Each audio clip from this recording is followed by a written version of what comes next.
What is going on, everybody? Welcome in to the Indianapolis Colts deep dive. They come in with the 15 spot in my power rankings heading into next season. And the Colts have one overriding question. It's like an episode from the Marvel animated series, What If Anthony Richardson is Good? It's a huge question. It is not just the biggest wild card for this team, but perhaps the biggest wild card for what could happen for this NFL season at large for every team involved. But that doesn't mean the Colts don't have a lot of stuff beyond the quarterback room to talk about today, but we'll obviously dive into Anthony Richardson as well. It's going to be a fun one. Please do, though, take just a second to hit that like button if you enjoy this video. If you've been enjoying the series, it really does help. I appreciate it. It takes just a second. And make sure you're subscribed so you don't miss any of the remaining deep dives as we lead up to the number one team in my power rankings. But without further ado, let's start by taking a look at the Colts offseason, where they got better, where they got worse.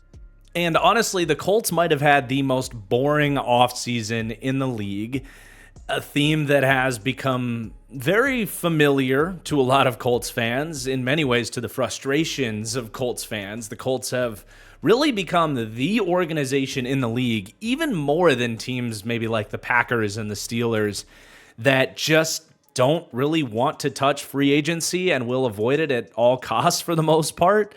A team that wants to draft, develop, and re-sign their own. And this offseason really magnified it, because if you go back like 7-8 months ago, you looked at their list of pending free agents and you were like, oh my God, they are set to lose like 7 starters.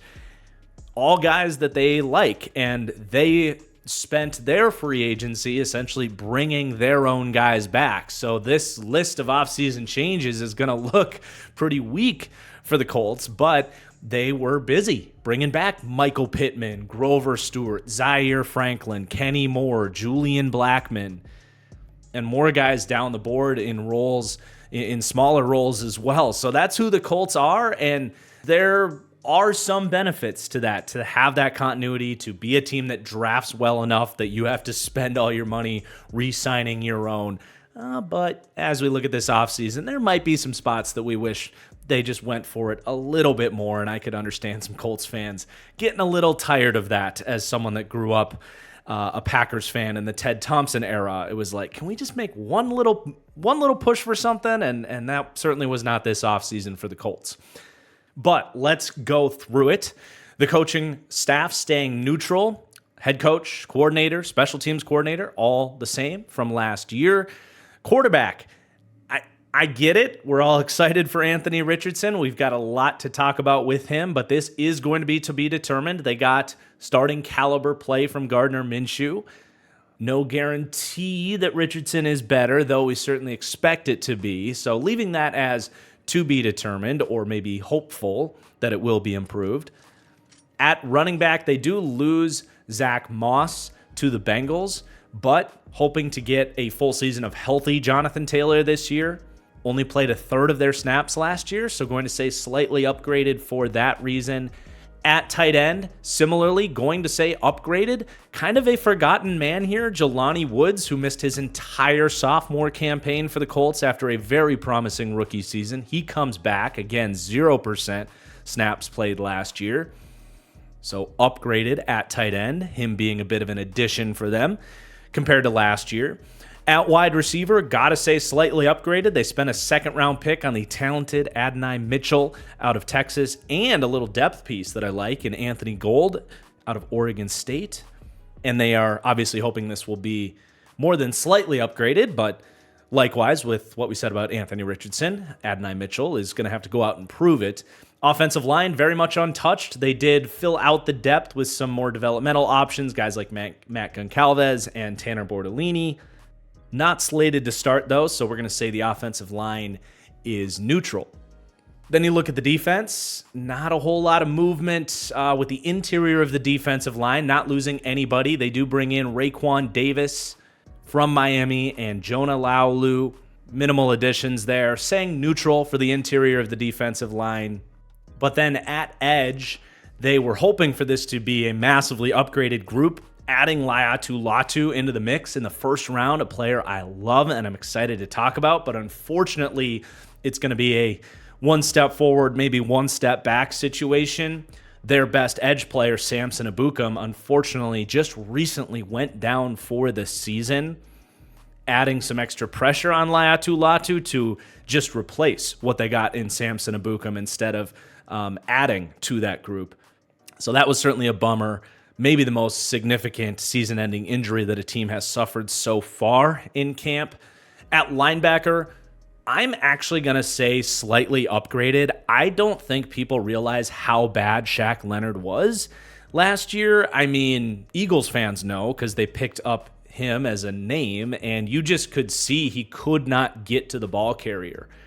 He was already not a great athlete, but whatever happened with that injury, he's one of the slowest linebackers I've watched in the modern era. And a lot of the big runs that they allowed were because he couldn't get over a gap or two and make the plays he used to. They eventually cut him and moved fully forward with EJ Speed, but I think not having him for the first 7 weeks of the season is actually at least a notable upgrade for the Colts. They also spent a pick on a kind of safety linebacker convert project in Jalen Carley's out of Missouri. And then at cornerback, kind of status quo, as we said. They didn't really lose anybody. They brought Kenny Moore back. And then they're adding Dallas Flowers back, was their week 1 starter last year, looked okay. Not currently slated to start, but in the mix for that outside corner room. They get him back into the mix after he played a quarter of their snaps last year and then went down. And then a couple of day 3 picks, Jalen Simpson and Micah Abraham. But neutral at cornerback. Safety, no change. They retain Julian Blackmon. And special teams, no change either. So again, not a ton to talk about. I do respect the continuity, and I think there's something to be said about by just kind of bringing everybody back, getting another year within the same system because the offensive and defensive staffs are the same as well. There's something to be said about the potential for everybody to be kind of upgraded as a unit in the sense of familiarity, repetition, chemistry. That stuff does matter when the games start happening. So there is a reason that the Colts go about things this way, and they're hoping to see those results on the football field this year. And next up, we are going to break down this coaching staff. But first things first, I got to thank the sponsor for today's video, Underdog Fantasy. As of this recording today, we've got the Hall of Fame game live, which means football is just around the corner, and you are running out of time to go get in on best ball contests at Underdog Fantasy. I used to shy away from best ball. It sounded too complicated, but I promise you, it is actually the easiest and most convenient way to play fantasy football, and has quickly become one of my favorite ways to play fantasy football.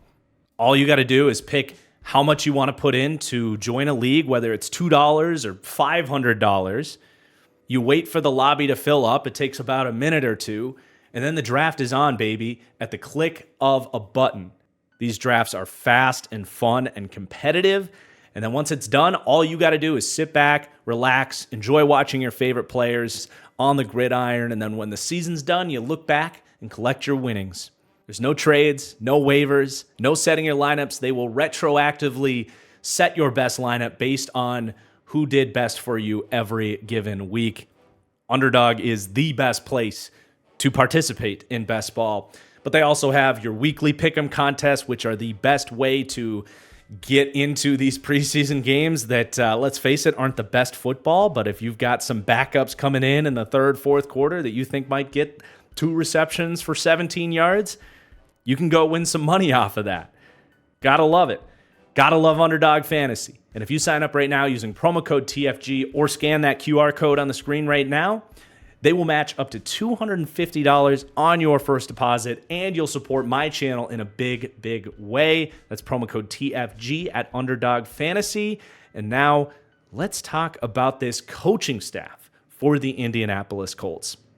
And for a team that obviously, as we've talked about, values continuity and what that can mean for your organization, what a damn luxury it is that the Colts seem to have found one of those dudes as their head coach here in Shane Steichen, who came in with lofty expectations. Myself and I think everybody I listened to agreed this was probably the best hire of the cycle, that this was a highly qualified, young, ascending, offensive-minded head coach. Everything that an NFL organization should be kind of striving to hire out there. And then he came in year one with the Colts, didn't just meet, but exceeded and shattered expectations. In my opinion, Shane Steichen should have been in the running for NFL head coach of the year. I think he did that good of a job here.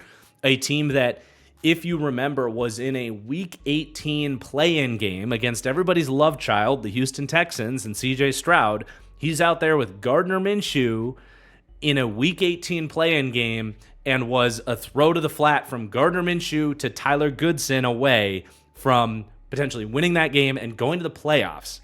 And some might say, oh, why was Tyler Goodson in that situation? Okay, a slight criticism on what was otherwise a ridiculously well-coached Colts team in year one. And now heading into year two, I have the Colts ranking out very well in terms of coaching. I have them 12th in my ranking for overall head coach. And with Steichen being in charge of the offense here, I have them with a B grade in pass game coaching, which ranks 10th to 15th. But even better in terms of run game coaching, where I think Shane Steichen has really proved his genius. They get a B+ grade there, which ranks 5th to 8th in the NFL. And that, I mean, the proof is in the pudding there. You go back to Philadelphia in 2022, where Steichen came from. Eagles were number one with a bullet in terms of rushing DVOA, the best run game in the league that year, and one of the best, most efficient run games we've ever seen. And then he comes to Indianapolis. Anthony Richardson, his rush threat, his numbers changer that he had handpicked in the draft, he goes down week 5. Jonathan Taylor's banged up, dealing with injuries, yet the Colts were still top 10 in rushing last year. Feeling damn good about what he brings to the table there. And if you're saying, oh, the Colts are ranked too high, I think how I feel about Shane Steichen is the answer to why they rank as high as they do, 15th in my rankings, and specifically ahead of our last two teams.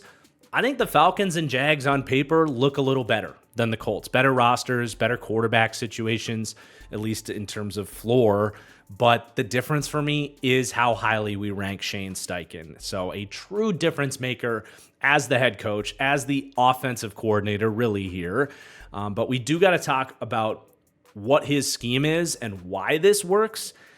And Shane Steichen is running, at the core, one of the most true spread-style offenses in the NFL. There's a couple other teams that look fairly similarly, but for the most part, 2/3 of the league are these under-center, Shanahan-style, play-action, wide-zone-style offenses. The Colts' offense looks very different. It is much more of that quote-unquote traditional shotgun spread-style offense.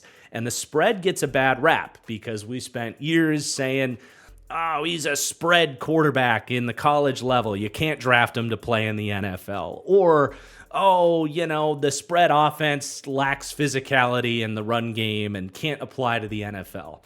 Well, Shane Steichen, Andy Reid, a variety of other offensive coaches in the league have shown, well, that's just not true. These spread-style quarterbacks, guys like, Patrick Mahomes, they can actually work in the NFL and work to the highest level, but also really debunking this idea that the spread, the air raid, these teams are soft and can't run the ball. That's just never been true. In fact, you go back to kind of the early days of when the spread offense was growing, this was all building off of Hal Mummy's air raid offense that itself was built off of the run and shoot principles that were going on at SMU. And that was all about, okay, instead of coming out with 2 tight ends and a fullback on early downs, loading up the line of scrimmage and saying, we're going to punch you in the mouth every play, they said, let's work smarter, not harder here. If we take 2-by-2 formations and force you to take your weak side backers and slot corners and safeties and defend the sidelines, you are going to create space in the box. You're going to make the numbers easier, make the assignments easier on your offensive linemen. It is essentially going to make it so it is 5-on-6, and that's 5 offensive linemen that have a mass advantage on linebackers and defensive ends, as opposed to putting smaller tight ends that might be outmatched in that phase. So you are guaranteeing you have the size, strength, physical advantage. And then on top of that, you can hopefully take the threat of a quarterback that can run the football. So instead of 5-on-6, you're forcing that read key to account for the quarterback, and now it's 6-on-6. You are guaranteeing a hat on a hat, more space to operate for great athletes. It's all a very logical but effective approach to the run game. And obviously Shane Steichen has proved that this works in the NFL as well. And that's all super effective from the jump. But now, once you start to introduce RPOs and these read pass options, and really the evolution of all of the different types of RPOs that NFL teams run these days, where if you take that slot corner or try to play with an extra guy in the box, well, tough shit. We're getting the ball out to the flat in the hands of playmakers, and they've got answers to whatever you want to do. And it's actually a wonder why more teams aren't doing this. But to do this all well, it does require a Jalen Hurts and Anthony Richardson. I think Baltimore is catching on and doing more of this with Lamar in their new iteration of their offense. But you put all this together with a great offensive line and a great running back. I mean, good luck trying to stop this offense if Anthony Richardson can stay healthy and be what we think he can be. But what's even cooler beyond that is Steichen isn't, he doesn't just come from these spread offenses. He's coached for a lot of pro-style guys. Kevin Wisenhunt, Mike McCoy, Norv Turner. He's seen it all. He's ran all of these pro-style systems. And in Indianapolis last year, we saw him, yes, do the spread stuff, but he'll come out and do some of the 12 personnel, 13 personnel stuff as well. And a lot of the kind of like Greg Roman style stuff where they are going out there in 13 personnel trying to smash you in the face with the threat of play action off of that. So he's adaptable. He understands it all and is going to cater to his team's strong suits in the best of ways. It's the best endorsement you can give a head coach.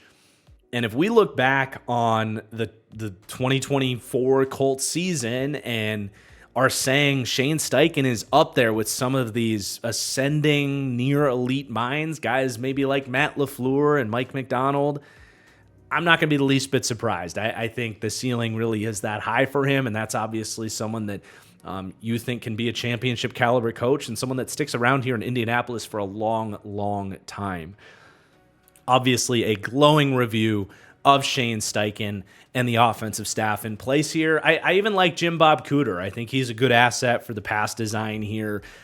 Some of Matthew Stafford's best days in Detroit were when Jim Bob Cooter was there, and he himself started to implement a lot of the kind of bubble screen RPOs and stuff in 2015, 2016, Golden Tate out in the slot, getting that quick pass game to be a complement to the run game. He was a part of the early innovations, and it's all played in to this Colts offense. But let's talk about the defensive coaching here. And Gus Bradley is an open book. He is the definition of a my way or the highway type of defensive coach, in that, he gives you the menu. You're out to eat for a nice steak dinner in Indianapolis maybe, and the menu reads, okay, you can have cover three, and maybe on Thursdays for happy hour, we might give them the option to run cover 6 or a cover 4. But you're getting cover 3 and you're going to like it. Every single year you look at the charts and it's like, all right, who ran the most cover 3 other than wherever Gus Bradley was coaching? That's where it was in Seattle with the Raiders, and it's been the same for the Colts. They led the league in cover 3 last year 49.5% of their coverage calls were cover 3. Reminds me of myself in Madden. And there are obvious pros and cons to this, but the end result has been that of good coaching in Indianapolis. So since Matt Eberflus left, the Colts have been an average to above average defense under Gus Bradley in what I would argue has been average to below average talent. And that's good coaching. I think even if this defense is simple, I think there is something to be said about his ability as a coach of football players. At the end of the day, that's what these guys are here to do. Yes, they are schemers, but the ability to communicate that scheme and get these players to play fast and develop guys and put guys in certain positions to succeed within his defense that he knows exactly what he's looking for. And if you're going to run cover 3 that much, you have to have certain checks and rules for certain ways that offenses are trying to attack you. And you have to make sure those players know when to make those checks and how to execute them. And that takes a good teacher and a good coach. And I think Gus Bradley is that. Now, there's downsides, right? There's going to be weeks where you go against a Matthew Stafford and Sean McVay and they say, we know exactly what you're going to run. We have the exact coverage beaters drawn up and we'll put them in there at the biggest moments and the biggest spots in the game and we're going to kick your ass. And the inability to pivot off of a very basic 4-2 zone-heavy defense is something that I think limits the upside of Gus Bradley's scheme and overall defense. And I think there are Colts fans that are a little tired of that, and I kind of understand that. But the end results have been a well-coached, high-floor defense here in Indianapolis. And for that reason, I have them ranked pretty nice for defensive coaching. Nothing special here, but B grades across the board, 17th to 21st in pass defense coaching and 11th to 17th in run defense coaching, all rounding out what is here a very, very nice staff for the Colts. A staff that I definitely think can be a group that gets them to the promised land if the players on this roster can take that next step. And that is the next part of the video here, the roster breakdown. We hinted at it at the top of the video here, but this quarterback room with Anthony Richardson is the biggest wild card factor for this team, obviously, but maybe for the scope of the NFL at large. And I think with a guy like Richardson, with his traits and how well the Colts played after he got hurt and seeing how good this team could be, I think it's easy to have like really hot takes about Anthony Richardson. And I've seen them out there, and I can't fault people for getting excited about what this could look like at the end of the day. But I do find it extremely hard to have any sort of hard take on who Anthony Richardson is, what he's going to be for the Colts this year, and what he's going to be for the Colts beyond this year. You can kind of pick a side and hope that you're right on Anthony Richardson, good or bad. And I think the sort of general opinion is to be optimistic and say this is going to work and look great.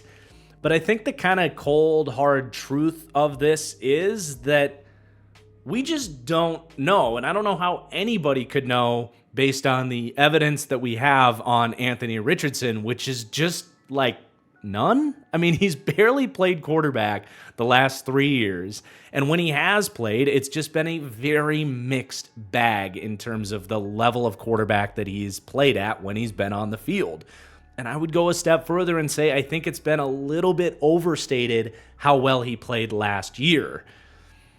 But I don't have a take here. I think the best we can do and the most honest we can be about this is just say, here's what he's done well. Here's where he's really struggled, and let's just see where this goes. Like I said, he's barely played quarterback the last 3 years. Like, let's just go see it. So it's almost like a classic case of do you want the bad news or the good news first? I think because of recency bias, people remember the last thing you said, and I'll end on the good news with Anthony Richardson and start with the bad. The first thing with Anthony Richardson, and really the biggest thing for me that I'm like genuinely worried about with him, is accuracy. And I always try to remind people that accuracy is not the ability to throw accurate passes. It is the ability to consistently throw accurate passes, right? Accuracy is not a highlight reel of 9 throws where the quarterback dropped dimes. Accuracy is the entire body of work. And my God, accuracy is not completion percentage. I don't know how many times I have to stress that. And with Anthony Richardson, he was at the top of the NFL in uncatchable passes thrown per pass attempt last season. And the film backs it up. The tough reality on him is whether he's making the right read or not, you just don't know when that ball is going to spray over the receiver's head, stop short at his ankles, be behind him on his hip pocket, be a little bit too far in front of him. And you can still be a good quarterback with accuracy issues, but you certainly can't be a great one because it's just math. If at any given moment you're going to miss a throw, whether you're making a good read or not, that's going to lead to throw-to-throw inconsistency, quarter-to-quarter inconsistency, game-to-game, week-to-week, month-to-month, season-to-season inconsistency. And that, when you put it all together, is going to reduce his upside. So that's the number one thing that it's like, okay, it was on his tape at Florida. It was on the 5 games that we got to see him in Indy. Can he straighten things out, get better control of the football? Because he has this rapid Aaron Rodgers-esque release, which is fun, effective in many situations for these RPOs, or if he's about to get drilled. I love that ball just flips out of his hand at the flick of a wrist. But if you aren't Aaron Rodgers in terms of controlling that football with a release like this, it can be working against him as much as it is helping him. So that's a very basic thing that we just have to see improvements on. And then beyond that, it's one of those deals where we could either spend an hour breaking down every segment of what I'm about to say, or just sum it all up by saying he has general inconsistencies with his processing and decision making.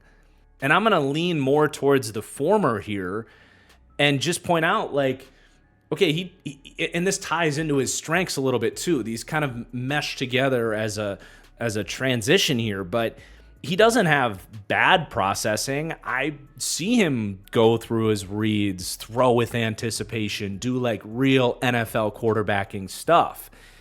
You see him make an efficient read and play on time pretty well at times. But then the next snap, it's like, okay, the ball's not getting on time, or you just forced it into double coverage, or you did stare down a first read and didn't get through your progressions. You missed that backside dig. It's just inconsistent. There's no other way to put it there. And I think that conversation goes hand in hand with his pocket presence, where it's, again, inconsistent. There are plays where he stands tall in the pocket in the face of the rush and drops a dime. There are plays where he senses backside pressure, does some incredible pocket management, and extends the play, whether that's inside or outside of the pocket. But then there's plays as well where he's drifting into pressure, inviting sacks. This completion to Alec Pierce is the perfect example of something we talked about at Florida as well, where there's times where he's stepping up into the rush and making throws harder on himself, whereas a quarterback that can feel that pocket is actually going to take another hitch back before unleashing that throw. And when that's what you're seeing in a 5-game sample size, I just don't know how you can confidently say one way or another where this is going to go in terms of development and establishing more consistency of the good stuff and weeding out more of the bad stuff, because that's really all this comes down to on Anthony Richardson. As I'm sure you've heard people say before, he's not a raw quarterback. He does NFL quarterbacking things, and that's where you get really excited about what could be here if the development is there. I mean, the traits speak for themselves. No one's going to sit here and deny that. I mean, he is one of the most physically gifted quarterbacks ever from an athletic testing perspective. He is the most physically gifted quarterback ever. He has an elite arm in terms of velocity and distance. Needs to rein in the arm talent when you factor in accuracy. But the traits speak for itself, but it goes beyond that. Like, there are flashes of high-end mental quarterback things. But it's not just upside in the sense of like, okay, he's got this great arm and you see the occasional throw that are just absolute dimes. There's a difference here between like an Anthony Richardson and like, say, Joe Milton coming out, or I would argue like Justin Fields at times. A lot of people draw parallels there. But I think obviously that the physical upside is something you get excited about, but the real film junkies that get excited about Anthony Richardson, and I'm included in this, where you get excited about him is you see like some individual throws that are like real quarterbacking stuff, not just, okay, he looked off one and got to two and made the throw. Like that stuff's nice, but I'm talking about like rare coverage recognition, anticipation throw type of stuff.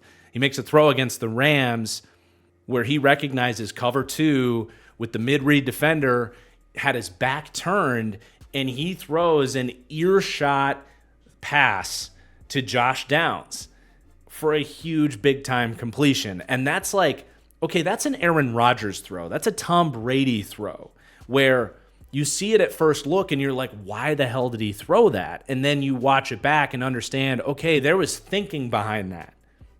That was pre-calculated. He knew that that linebacker was in a certain assignment and wasn't going to be able to get his head around on that throw. And if he put it in the right spot and the receiver knew that that throw was coming, which talks about preparation and communication, high-level quarterback stuff, that if that all came together, that's actually a high percentage throw if recognized and executed correctly. You also see him attempt back shoulders, throwing away from the leverage of defenders, throwing those balls with accuracy. Like, you get what I'm saying? This goes way beyond like, okay, he's really athletic and has a strong arm. And it goes even beyond like, okay, he doesn't just stare down first reads. He actually wants to sit in the pocket and read defenses. Those are all great.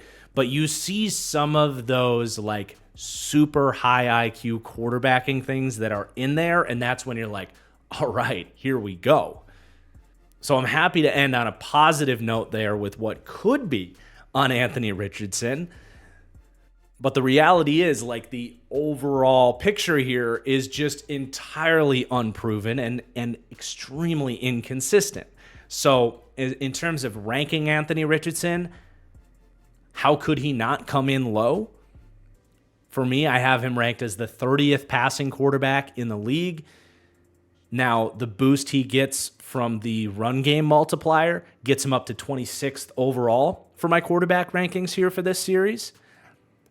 And I'm expecting some that aged like milk or this is going to age like milk comments on this. That's I want that. I want this ranking to age like milk. But if we're being real about who Anthony Richardson is and what he's established right now in a series where we are ranking all of these teams at their floor, he can't come in much higher than this. He just can't. But I think that also goes to show you, like, okay, if this hits and some of this upside comes together and he plays like a top half of the league quarterback this year, well, the Colts are already ranked 15th when I have Anthony Richardson ranked out as one of the worst quarterbacks in the league to start. So to tie a ribbon on it, I'm not going to come in on with some flaming hot take on Anthony Richardson. I just don't think we've seen enough. I liked him as a prospect. He's easily one of the players I'm most excited to watch this season, and we'll be watching diligently because I think this year is going to finally give us the information we need to determine, okay, what is the floor? What is a little bit of the ceiling going to look like here with Anthony Richardson? But I do think there is a little bit of pump the brakes on this of like, there's a little more ugly in there as well that might be getting glossed over a little bit. Ultimately, only time will tell. Now, they did bring in Joe Flacco as a backup. Was fun to watch last year. I'm just going to say that. Love that he came in, played aggressive, got himself back into the high-end backup conversation, but you're pretty damn devastated if you don't get a full season to watch Anthony Richardson and see what he could be for the future of the Colts here. But let's move on and talk about who Anthony Richardson has to throw to here with the weapons. And it's a good group. They rank in that B- tier that gets them 19th to 24th. Again, in a league that is surrounded by great weapons, this is a very respectable room. It's not an elite group, but certainly one that can get the job done and basically not be an excuse for Anthony Richardson. And that starts by having Michael Pittman, who I think he's established himself as a 1B caliber wide receiver in the league. Unfortunately, they don't have like a 1A to his 1B. But if you're talking about a wide receiver that has a specific role and does that role at an extremely high level, that's a Michael Pittman. And he is kind of a short to intermediate game dominator, if you will. Slants, digs, comebackers, crossing routes. And they'll also use him as that kind of design touch guy too. Bubble screens, RPOs, and on like a slant, whether that's an RPO or you're the backside slant running stick, whatever it might be, he bursts off the line and has that basketball type of background to like box a guy out, win a tough catch on a slant for a 3rd and 5 conversion. I mean, for what he is, he's really good. But you do wish you had, if he's your one, you wish he was a little bit better at separating down the field, had a little bit more route running prowess. If he's going to draw a number 1 corner and a high-end number 1 corner, the Pat Surtains, Sauce Gardners, they're actually going to have maybe a fun time guarding someone like Michael Pittman. So that's where you end up with them, towards the bottom half of the league in weaponry. Is you just don't have that super high upside. And ultimately, that's what they paid him to be, was in that 1B tier. He didn't get, obviously, the, Justin Jefferson, CeeDee Lamb level of money. He didn't even get what a DJ Moore got for Chicago, because DJ Moore is more of a true 1. Pittman's more of a 1B. And that's a good transition to what they're hoping Adonai Mitchell can be for this team as another 1B or even a 1A, because he has the physical tools to be more of that true number 1, a guy that can run any route to all 3 levels, be a rack threat, a vertical threat, you name it. At the end of the day, that's what every team is looking for in a number 1 wide receiver. And the Colts got a swing at that in the 2nd round in Adonai Mitchell. He's 6'3", ran super fast, ran a 4.35. But honestly, what stood out to me first about Adonai Mitchell was the fluidity of movement, the change of direction, the foot speed. You saw great breaks in his routes. Oftentimes after the catch, when he did get run after catch opportunities at Texas, which wasn't very often based on how they used him, but that's a whole different conversation. But when he did catch a stop route, you saw his shake after the catch, the wiggle, and that's where myself and some others compared the way he moves to like CeeDee Lamb, because CeeDee Lamb is uniquely fluid for a taller, lankier wide receiver. And on tape, I didn't think he was as fast as CeeDee Lamb, but then Mitchell came out and ran a 4.35. So it's like, okay, is that in there somewhere? And Texas just didn't really tap into it, because to me, on his tape, I did feel like he lacked some of that top speed a lot of the times. And I do want to hit on that. I mean, he was a weird watch in the sense that, to me, he was evidently not running a lot of his routes at full speed. There was a little bit of that, like, I know I'm not getting the ball, so why should I run this route? In fact, he actually said publicly he did that on purpose to save himself. Like, told the people, I know I'm not getting the ball, so why should I run fast? But okay, in the NFL, you're counting on that quarterback to get to that backside dig, and he needs you in a certain place, and he needs you to run fast to get open on that route. So that was certainly interesting, and it's polarizing, because a part of me doesn't like that's his answer, but the other part of me is the optimist that's like, okay, but it's in there somewhere, and we just got to get that speed within his routes and that verticality element in him a little bit more, and that's where the upside stuff comes in for him to maybe be a 1A type of wide receiver. And ultimately, those types of talents, that type of upside, typically isn't available in the 2nd round. But there was a little bit of something missing with him. The production was not him. He ended up transferring from Georgia to Texas, and even once he got to Texas, wasn't really able to establish himself as a consistent presence for the offense in a pass-heavy offense. Granted, there was a million other people for them to throw the football to, and I wish they used him more. But that does come to the last part of this conversation, which is a little more of a sensitive subject, but I have spent a lot of time researching and thinking about this. So he has diabetes, and a lot of the reports that came out were that his management of his diabetes has been abysmal. And it's always tough to speculate on, okay, is this on him? Is this on his camp, on his program, his coaches? But ultimately, if you are not managing your blood sugar levels, you are going to have dramatic mood swings, and there will be times in practice, if that blood sugar drops, you're not going to be very pleasant to be around. You're going to be impatient. You might have a short temper. All of those things can come out if he's not managing the diabetes correctly. And it is a little bit hard to imagine that a Division I athlete at the University of Texas and at Georgia struggled to manage that, especially with modern technology.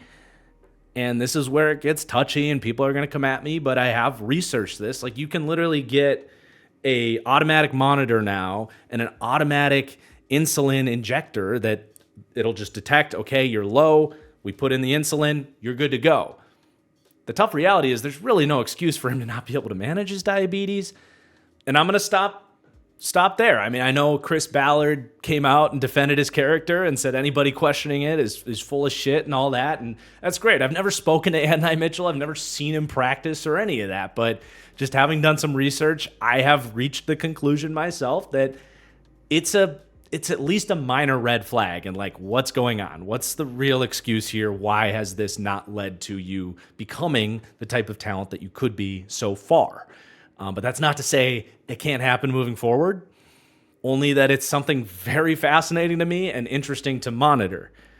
Back to the football, though, really nothing this dude can't do when everything is clicking. And he, in theory, could be the perfect guy to not just be a compliment for Michael Pittman, but if, not to disrespect Michael Pittman, but if you can make Pittman the complement to something like a CeeDee Lamb, a DJ Moore, Terry McLaurin, someone in that category, that tier between a Justin Jefferson and a Michael Pittman, then you're really talking. And to spend a second-round pick on that is well worth going for. But is coming in as an unproven player and not someone we can rank out very high until we see it on the NFL field. The nice thing is, though, if you're going to take that risk, your next wide receiver, and frankly, to me, the guy that will be their number 2 wide receiver this year, at least in terms of volume and production, is a very high floor player in Josh Downs in year 2, already a high floor player, but also the perfect complement to these guys' skill sets. In a perfect scenario here, you got your big physical short to intermediate weapon in Pittman, your do-it-all Adonai Mitchell, and then your gadgety, quick-hitting slot option in Josh Downs, who can also threaten vertically from the slot.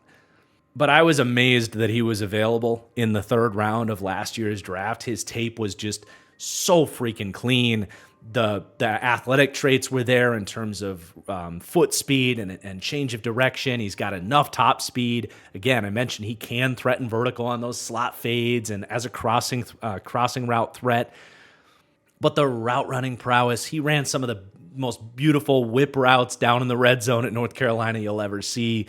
Strong, firm hands. Not the biggest guy, but plays above his size at the catch point. Just so much to like. He was productive as a rookie. They can feed this guy, and he will produce as much as you want to put into his volume share.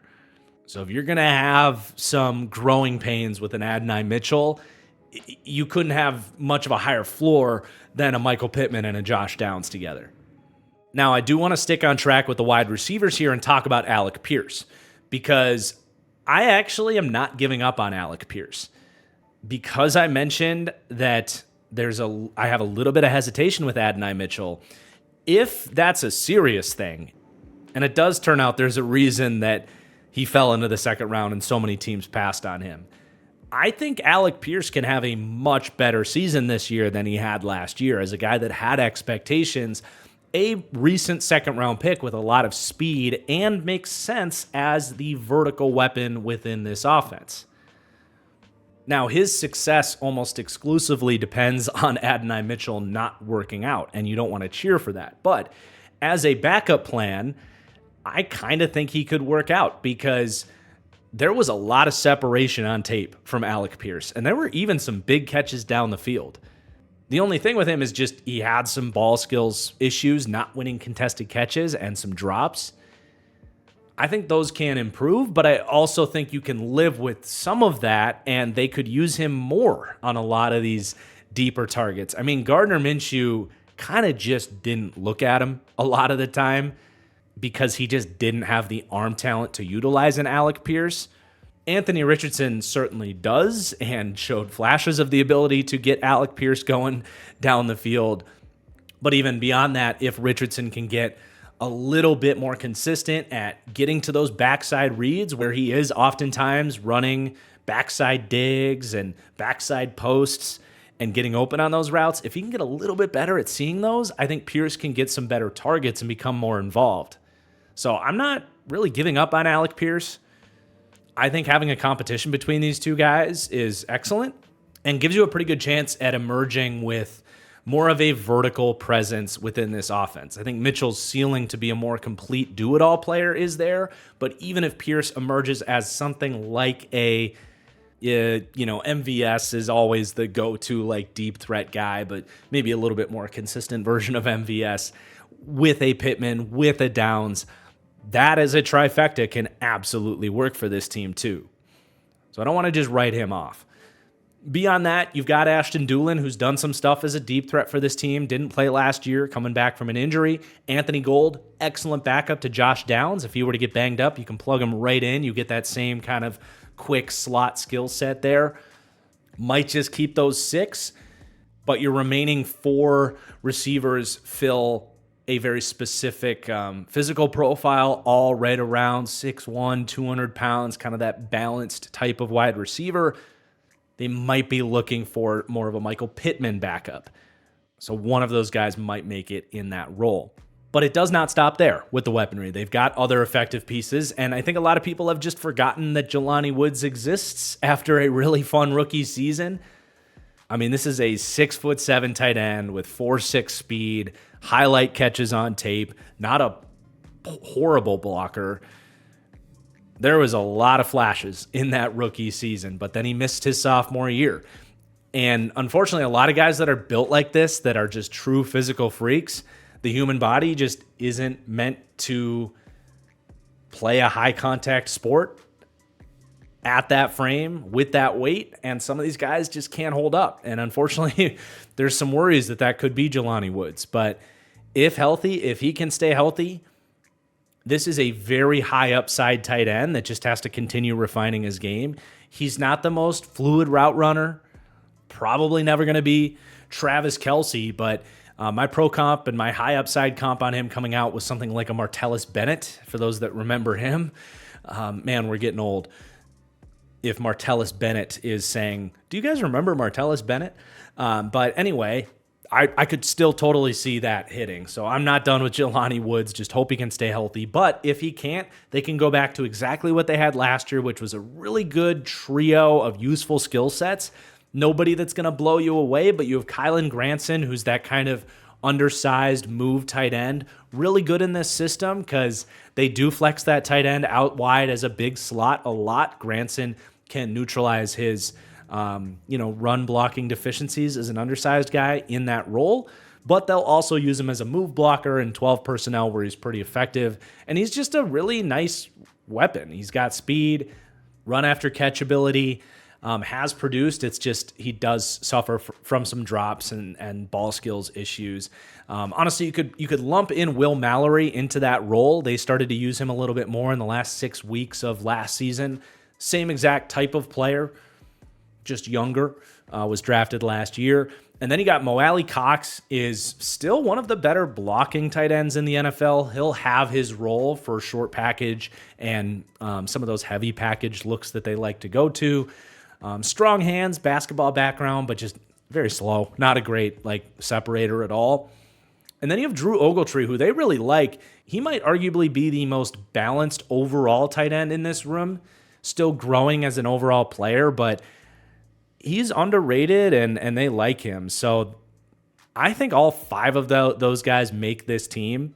And obviously, I hope Jelani Woods stays healthy and emerges as the true star for this team. But even if he can't, Steichen's really good at saying, okay, maybe this combination of tight ends behind him, none of them are complete players, but he's able to handpick these guys' strengths and weaknesses and put them in a position to succeed. So it's still an effective overall room.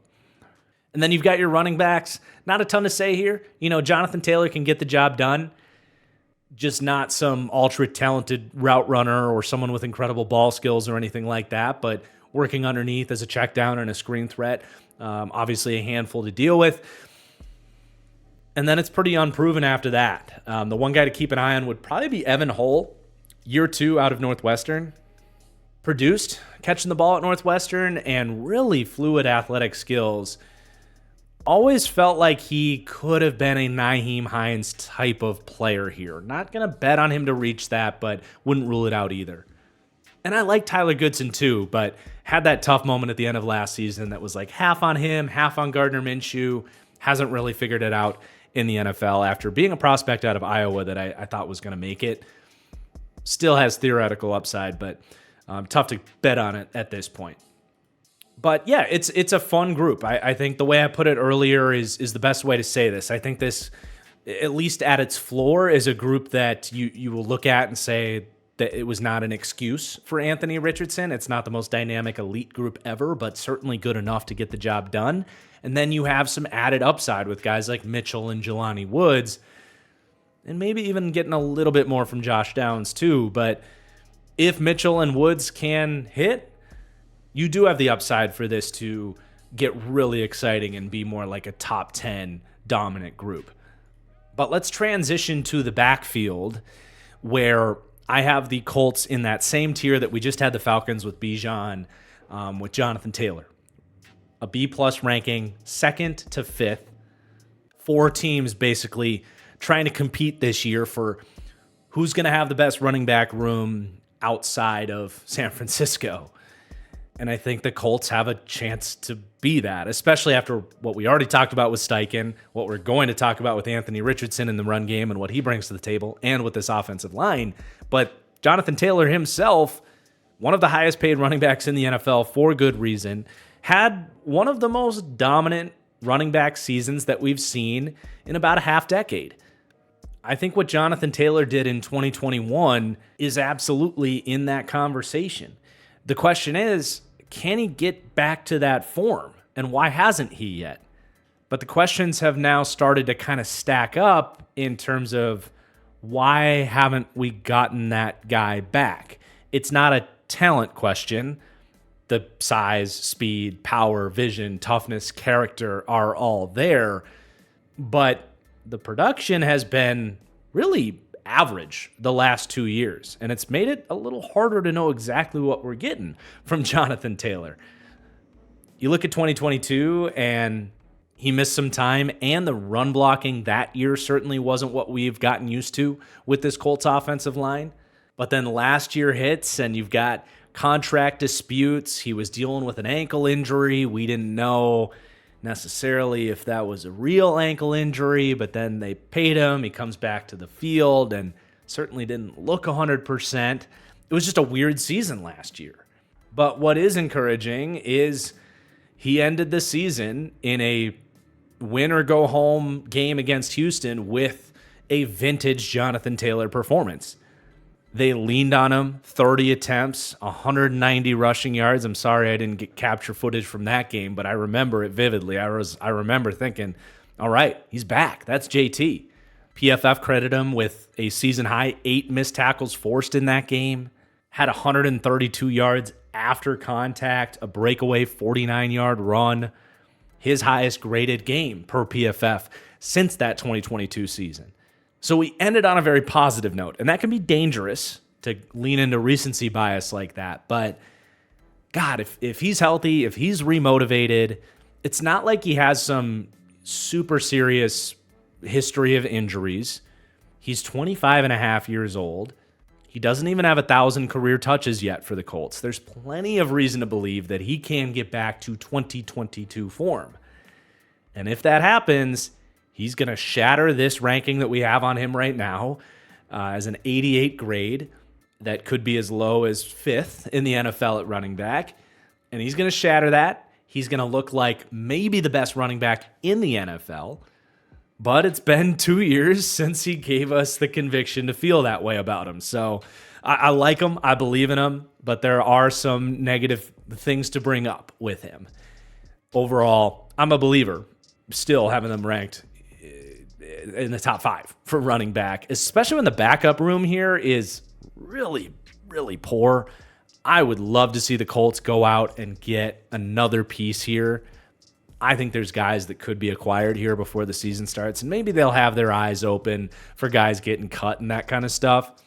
I don't know if they thought they could get Zach Moss back for a good price or what, but counting on Trey Sermon as the number 2 is tough. He has his big runs because he's a speed train runner. He's got good contact balance. Played at Ohio State, Oklahoma. He's got a draft pedigree behind him. He's got talent, but the vision's been extremely poor. The consistency just hasn't been there for him. I'm not the biggest Trey Sermon believer. He could probably be just okay in a backup role here. I just think they'd be much better going to get a Chuba Hubbard or something like that. Maybe a Khalil Herbert from Chicago. But then beyond that, it's just a couple of entirely unproven scat back types in Evan Hull, Tyler Goodson. I didn't watch Xavier Scott or Trent Penix, but hell, there's an opportunity for an undrafted running back to stand out here. Obviously not counting on that, but I do wish the backup room was a little better. Ultimately, it's not enough to keep them out of that tier 2 of great running back rooms in the NFL. Now, from a fantasy perspective, one thing you're going to want to know is that Jonathan Taylor might get a good amount of his touchdowns vultured from Anthony Richardson. And I think that's legit. Even if I think Jonathan Taylor could be the best running back in the NFL this year, I think from a production standpoint and in a fantasy format where getting those 6 points is so important, I think JT is getting drafted appropriately right now as what is he, RB5, RB6? Because Anthony Richardson, just like Jalen Hurts in Philadelphia under Shane Steichen, is going to eat inside the 5-yard line. Whether that's keepers or those RPOs where he's pulling it and flipping it to a tight end in the flat or dropping it over the top for a touchdown. This is where they already were able to show how much they can weaponize Anthony Richardson. They were really tough to handle down by the goal line. I mean, Richardson had 4 touchdowns last year running on 25 attempts, and that's a legit thing. So I think that is a very real thing from a fantasy football perspective on this. But back to the real football, we already talked about in the scheme breakdown, for Shane Steichen, I mean, having that rushing threat for these 2x2 spread formations or 3x1 types of formations, having that rushing threat is like a core principle to his system that just wasn't there last year in Gardner Minshew. The goal here is to come out, get 5 offensive linemen with a 2x2 formation flexed out wide, get that with 6 men in the box from the defense, 4 D linemen, 2 linebackers. You got 5 blockers for 6 defenders, and then that rushing threat from the quarterback to read a defensive end or read whatever they got to read.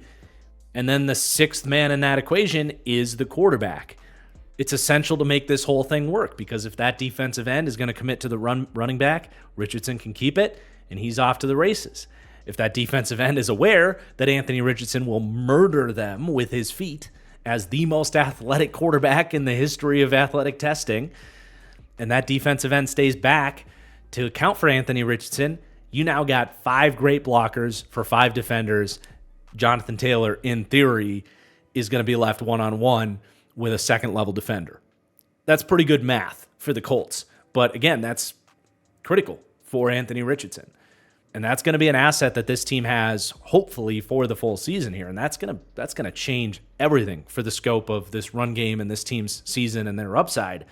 Now, in terms of what he himself has shown as a rushing threat, Hot take, I was a little underwhelmed by his ability as a ball carrier just because the expectations were so high.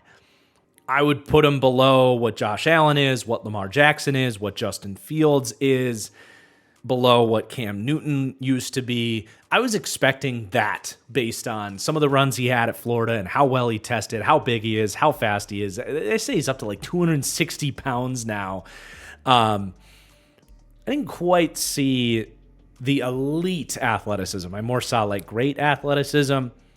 Not that he needs to be elite, but that's why he comes in, or the Colts come in, 4th to 6th for QB run multiplier and not inside the top 3.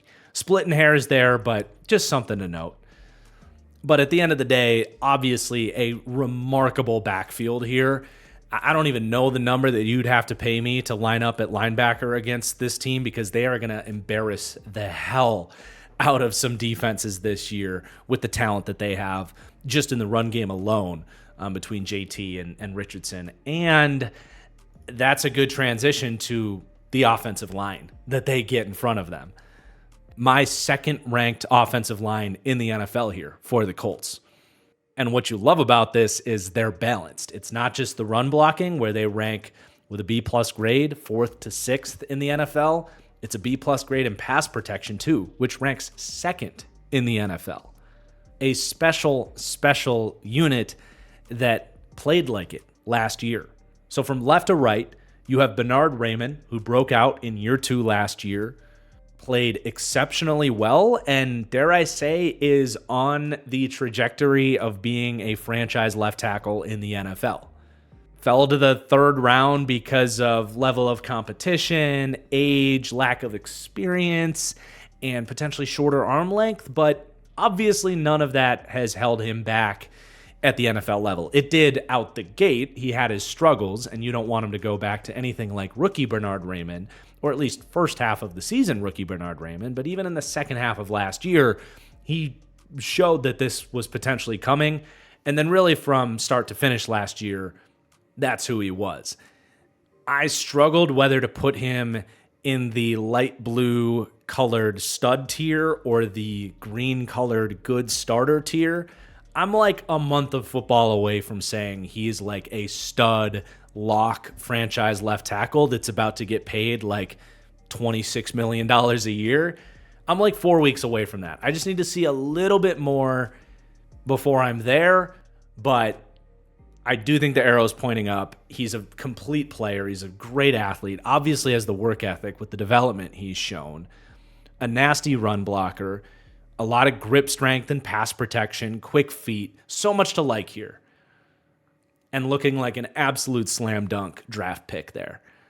And really the only game he looked bad in last year was against Myles Garrett. Now he looked kind of ugly in that game, but every other week he looked damn good for the most part. So big believer in him.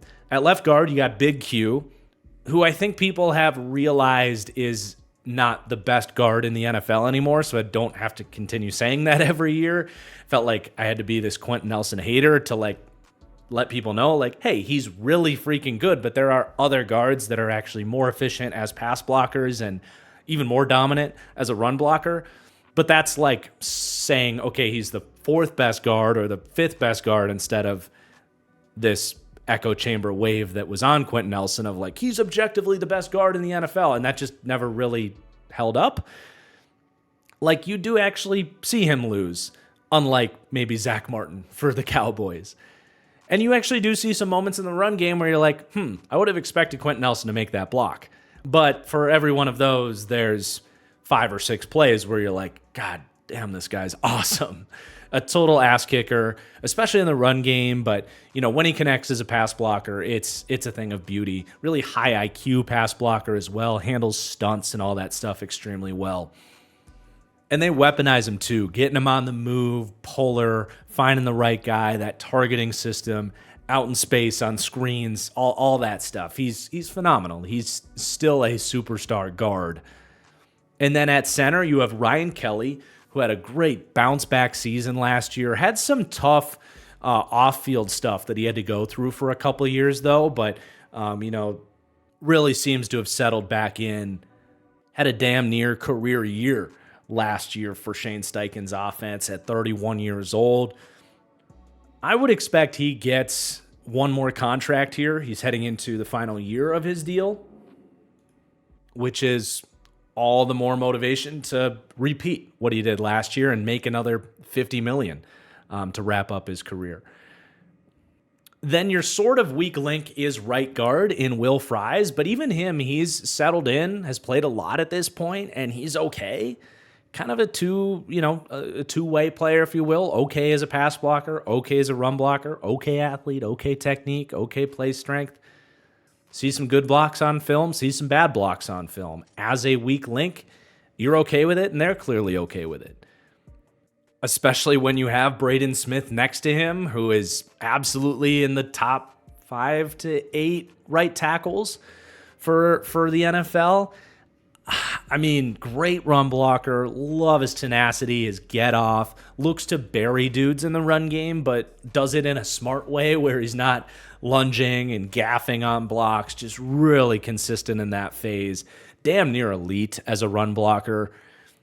And then in pass protection, I would just say that's he's good, but not great. There are moments where you can see, like, I guess why some teams were hesitant on him. He was viewed mostly as a guard, but the Colts had the foresight to put him at tackle. That was very smart. But there are certain matchups where he does have 32.25-inch arms. He's not a phenomenal athlete on an island in pass protection. So ideally, you're giving him some chip help, and for the most part, he's going to be okay. But he's not a elite pass protecting tackle. But he does round out what is, again, an exceptional offensive line.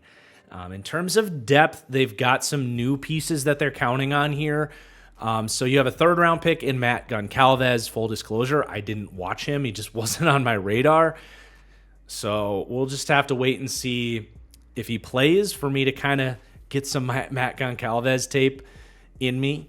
Normally I would have gone back and watched some Pitt tape, but with the move to Charlotte and a Euro trip this summer, we gotta make some cuts where I can, and I'm just going to be honest, I haven't watched him yet. So I'm not going to give you a grade on him. Maybe I would have watched him and loved him, said he was some big sleeper and a great pick for the Colts, but this team has certainly earned the benefit of the doubt with drafting offensive linemen, I will say that. And then Tanner Bortolini was a fourth-round pick, center out of Wisconsin, an athletic, sawed-off shotgun of a center. I like him. I want to believe he can become a starter in the NFL. I think that Steichen maybe saw a little bit of Jason Kelsey in him, watching some of that Wisconsin tape where he just, on the move, just loved to detonate linebackers, show off his athleticism. Just a really try-hard center. Fun guy to pull for. I do think he's got some length and overall anchor concerns in pass protection. But fourth round, why not? Tested exceptionally well. So you got a couple of rookies coming in, and then you have some developmental tackles. You have Blake Freeland, who was a mid-round pick last year.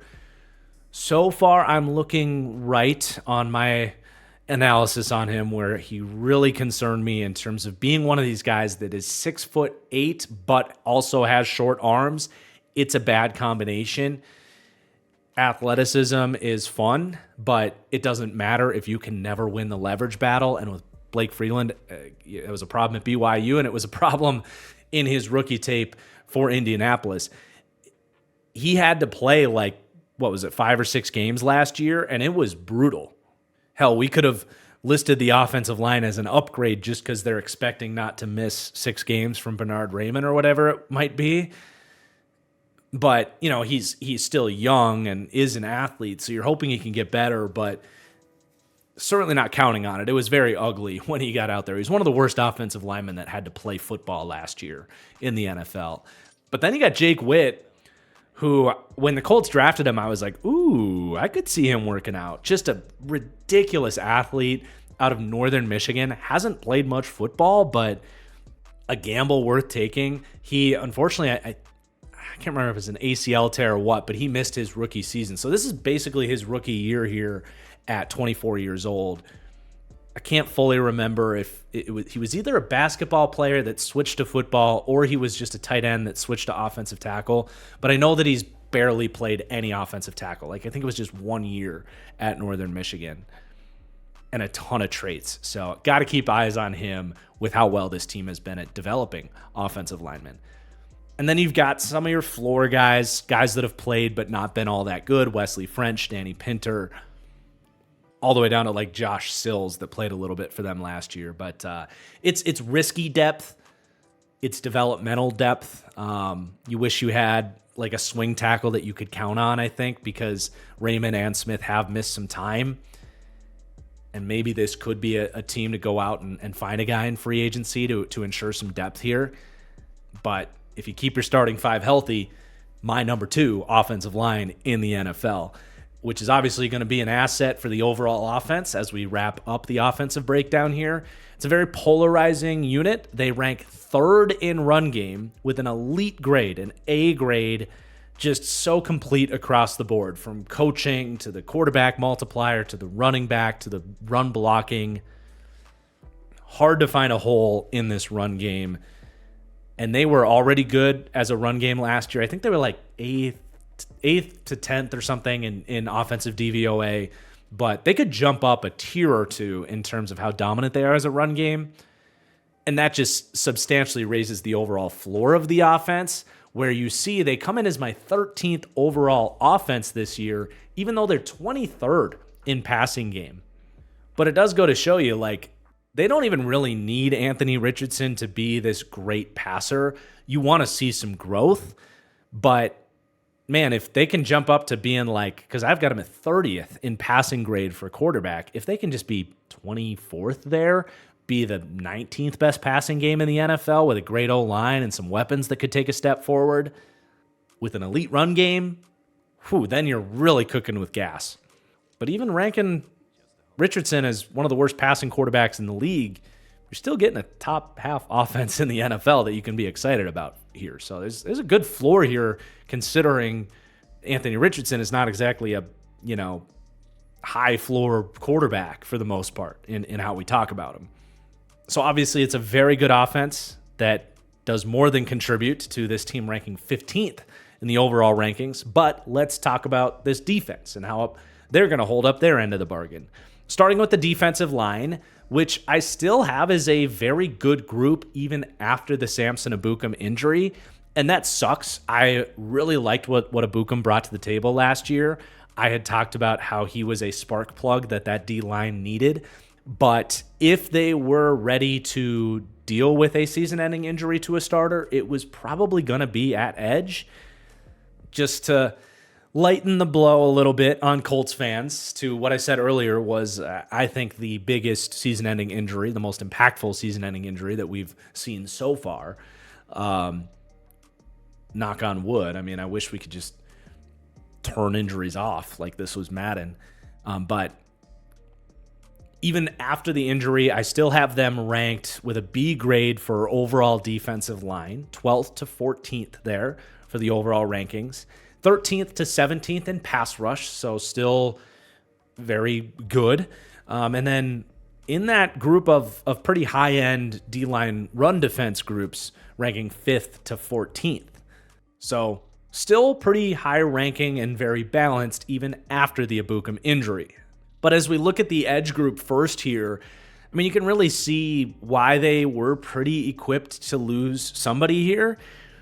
Because, I mean, they spent a first-round pick on Laiatu Latu, and then they have 3 other guys that have played at least at a starting caliber level beyond that. But let's start with Latu, which was one of my favorite picks in the first round. It was a very reassuring feeling to see him as the first edge rusher taken in this draft, because for me, based on the film and the projection, he should have been. He was, to me, clearly the edge one in this draft and was one of the few potential, like, real difference makers at the top of the board in this draft on the defensive side of the ball. And that's all due respect to Dallas Turner, but Dallas Turner is just not at the level of a player right now that Laiatu Latu is. Someday could be better based on physical tools, but to me, it was just disrespectful to what Latu showed us for 2 straight years on tape to say anything other than he wasn't the best edge rusher in this draft. And Chris Ballard famously laughed about it when they got him at 15. And I'm like right there with Chris on that one. Like, he's sitting there laughing at the NFL like, we just got the best fucking edge rusher in the draft. And I'm like, tell him, Chris. I mean, this dude is one of the most polished edge rushers I have seen and probably will see for a long time coming out of college. And Latu, like any great pass rusher, has a go-to move that he then works off of with a variety of counters that he'll work on you throughout the game. But his cross chop is his go-to move, and it is a diabolical move to try and stop. There's a reason he goes to it 10 times a game. And not everybody can pull this off, but he can. Essentially what he's doing is, and the way the cross chop works is, instead of being more head up, doing a normal chop where you're trying to, smack down the offensive lineman's arms, get him out of position, and then get him in a spot where you can kind of do whatever you want with him. The cross chop takes much more than that. It takes all of the different tools that are required to rush the passer all in one. Quickness, bend, athleticism, hand usage. It takes everything all together at once. You need the get off and quickness to cross the offensive lineman's face, all while wrapping this arm around to the opposite side of the offensive lineman's hands. You are then doing essentially a backhanded cross chop is where that comes from. So you're now getting the offensive lineman's hands out of the way.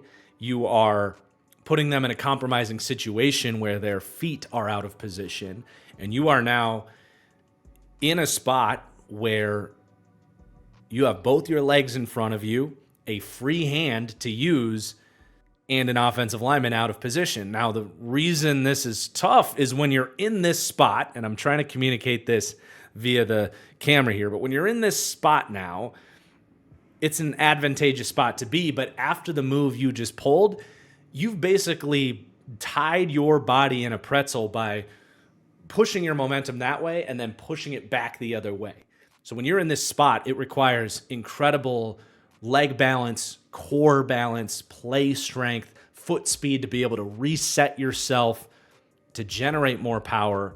But if you have that, and if you have the ability to get yourself into this position from the get-go, you've got a free hand here.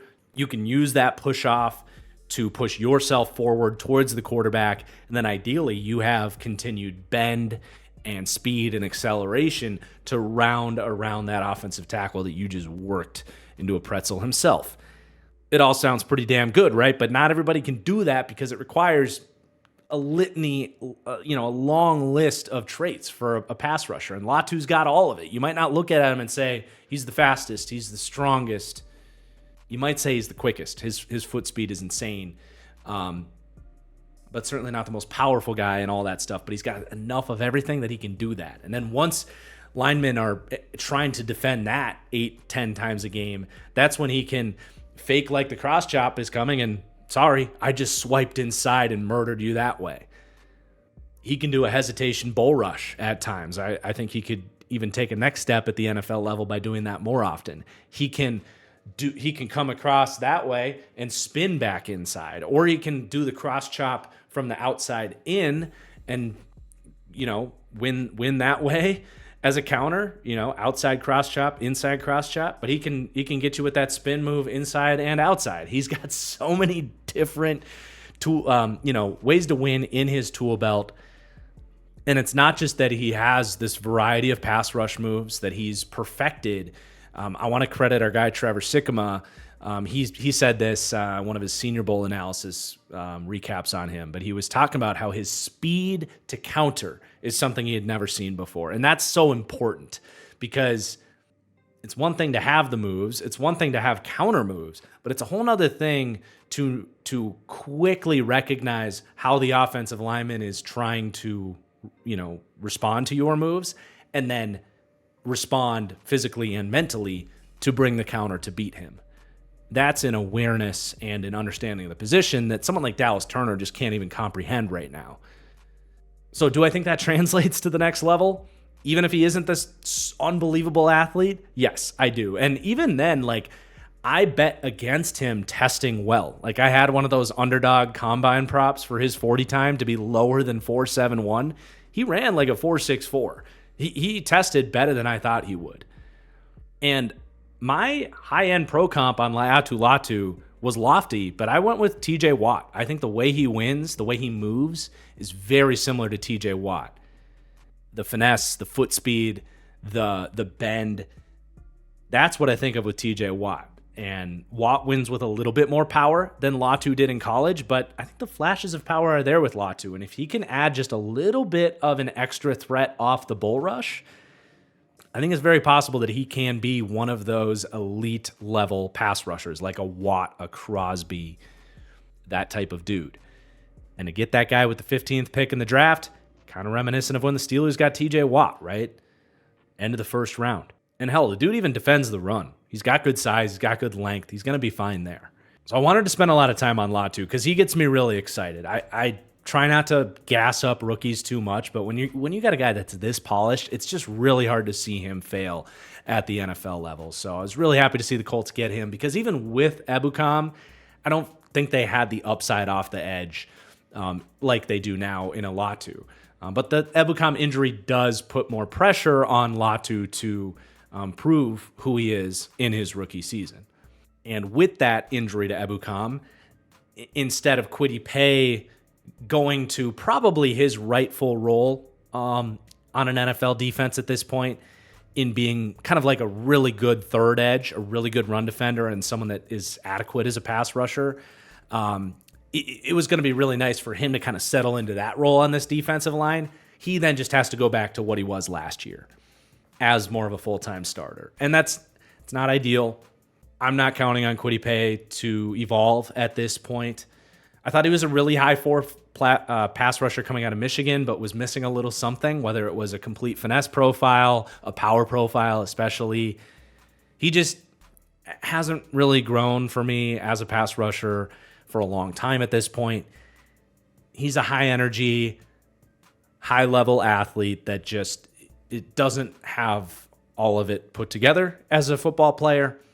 And him stepping back in as a starter is fine. They've had that now for a couple of years. They just obviously were hoping for more. They were hoping for a dynamic duo of Ebukam going from the 1 to the 2, Latu being the 1, Paye being a really good 3 off the bench. Everything just gets pushed down the pecking order a little bit more, and the pressure on Latu is even higher. Still not a horrible situation to be in, though. We've previewed many worse edge rooms than this, especially when the depth to fill in is actually pretty nice. I mean, Dayo Odeyingbo has been a very solid kind of hybrid piece for this D-line. I think with the Ebukam injury now, he might get an opportunity to put his hand in the dirt and play a little more 5-tech, a little more early down run defense. I think he's very capable of that, but especially as a pass rushing rotational piece, as a number 3 off the edge, or someone they like to step inside when they take Grover Stewart off the field, he's capable, right? A big athletic ball of energy that they'll bring off the bench and rotate as a starter. Nice piece to have, right? And then you get Tyquan Lewis, who I hate to use the term benefits from the Ebukam injury, but he does. He benefits the most from that injury because he was really going to get pushed down the depth chart here, but he goes back to what he got to do last year. And man, Tyquan Lewis was this team's second best edge rusher last year. Better than Kwity Paye, in my opinion. He's got length, power, defends the run well. I like him. He's kind of the main reason I think they can stomach the Ebukam injury. He had 44 pressures on just 259 pass rush snaps last year. I could even see a world where if he continues to produce like he did last year, they say, you know what, Kwity, you are going to go down and be the rotational third. Tyquan Lewis is better than you. We're going to play him. But either way, I mean, that's 4 players that can play off the edge. And then they do have Isaiah Land. If they're looking for more of that flamethrower off the edge with the speed and the bend like Ebukam, they might use Isaiah Land on some of their dime packages. That's really all he is, an undersized speed rusher. But, in certain rush looks, he can have his usefulness. Same thing with Jannard Avery, but I think they would lean towards Isaiah Land for that. But ultimately, I think they'll be pretty much average at edge when all is said and done, to potentially above average if Latu can even exceed expectations. Like, I think he'll be a really good rookie, but he is a rookie. It's just hard to expect too much. But obviously, if he comes in and looks like, Aiden Hutchinson was another kind of comp I liked on Latu. If he looks like that, you are talking about a pretty nice 1-2 punch in him and Kwity Paye and Tyquan Lewis and Dio Odeingbo. All kind of in the mix there. But then you go to the inside, and it's, I love the starters, kind of the ideal nose tackle 3-tech combo here in Indianapolis. And it is also worth noting, I didn't put it in the offseason additions list, but both these guys missed some games. Grover Stewart underwent a 6-game suspension mid-season last year. And then DeForest Buckner was definitely dealing with something in the first kind of couple months of the season. He ended up ultimately playing in all 17 games, but some of those were like split reps games where he was just coming in on critical downs, and his efficiency certainly wasn't what we are used to as he battled through that, and then he was a monster in the second half of the year. So it is worth noting, like, they are probably expecting more from these two than they got last year.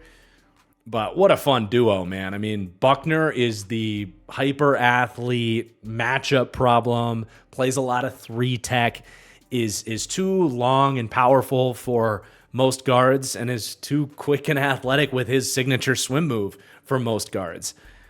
Put those two things together, and I mean, when he's healthy, he's top 5-ish pass rushing interior D tackle in the league. Now, he does have his losses in run defense because he is high cut and loses the leverage battle a lot of times. But even then, he's got great eyes in the backfield, can definitely splash and be a complement to a Grover Stewart, who is more of that space-eating two-gapper as a nose tackle for them. And Grover Stewart is still one of the best true nose tackles in the league. I would just say top 5. And even if that's really all they ask him to do, it opens things up for guys like Buckner and now hopefully Latu. Opens certainly things up for a guy like Zaire Franklin to lead the league in tackles back-to-back years or whatever it's been. And is a key piece for them to live in a 4-2 front because he can two-gap like that. As a pass rusher, not quite as much to speak of, but he's at least useful enough that if he's out there as your 4th best piece on your D-line and he gets caught having to rush the passer, he can generate some push and work his way to the quarterback. He's been good for about 20 pressures and a couple sacks every year in that role. But that's obviously not what he's here to do, and why he comes off the field a lot for guys like Dio and Tyquan Lewis on passing rush downs, and for some of these other guys like Ade Adebore, who we'll talk about in a second. But even if this is one of the best interior D-line duos in the league, I just wish they had better depth, and they think they're adding that maybe in the Raekwon Davis signing. I mean, they gave him 2 years, $14 million. That is not cheap. I definitely think that was an overpay. He has done nothing but underwhelm me for Miami. We'll see if they see something I didn't see, but I see a guy that is 6'7", really struggles to get pad level, played a hybrid defensive end spot at Alabama, and has been asked to beef up and play a full-size nose tackle in the NFL, and it's just not his game. I don't know that he enjoys doing it. I would question the sort of overall effort and consistency from him. Has done very little as a pass rusher. I just don't really see what they see in him. They obviously felt like this was a need, and I agree. I mean, in the games that Grover was out last year, I mean, you wonder why this team was some of the worst they've been in a long time defending the run. I mean, their depth, especially not just when Grover got hurt, but those are guys that have to play, right? Grover can't play every single snap. And when Taven Bryan and Eric Johnson came on the field, teams just ran right at these guys. And I would have loved to see them go get someone a little bit more reliable off the bench, especially because they have enough of these tweener types, which I still think Raekwon Davis, from a scouting point of view, is. Taven Bryan is a hybrid and D tackle type, can get off some blocks, do some stuff as a pass rusher, but was clearly a liability against the run when they needed more from him. Eric Johnson is someone they continue to kind of believe in here. He's been putrid on the football field. One of the worst interior defensive linemen that has had to play somewhat significant snaps. And then Ade Adebore, I like as a prospect. Showed his flashes last year as a pass rusher. He's got a tough path to the field in the role that he's good at. I mean, I definitely saw him as something like a Dio, where he's going to play edge on early down and then inside rush on passing downs. Kind of the Michael Bennett role in this Seattle 3 Gus Bradley defense. Like the role fit, but he's kind of stashed behind Dio. I should probably list them together, but there is a reason for that. Like Dio, I think, will actually play some edge, whereas Ade will really only get in occasionally as an interior rusher because they already have 4 guys off the edge there. But I obviously like Adebore. Really liked him in the draft last year, and I'm going to continue to believe in him because he's hyper athletic and actually has like a cross chop and some power. It's just a matter of playing time for him that's tough, and he's definitely not the answer in terms of someone that can come in and defend the run off the bench. And then they also draft Jonah Laulu in the 7th round this year. But yeah, if they actually had someone off the bench that I trusted on the interior to eat some of those snaps, this would actually be pretty clearly a top 5 D-line run defense.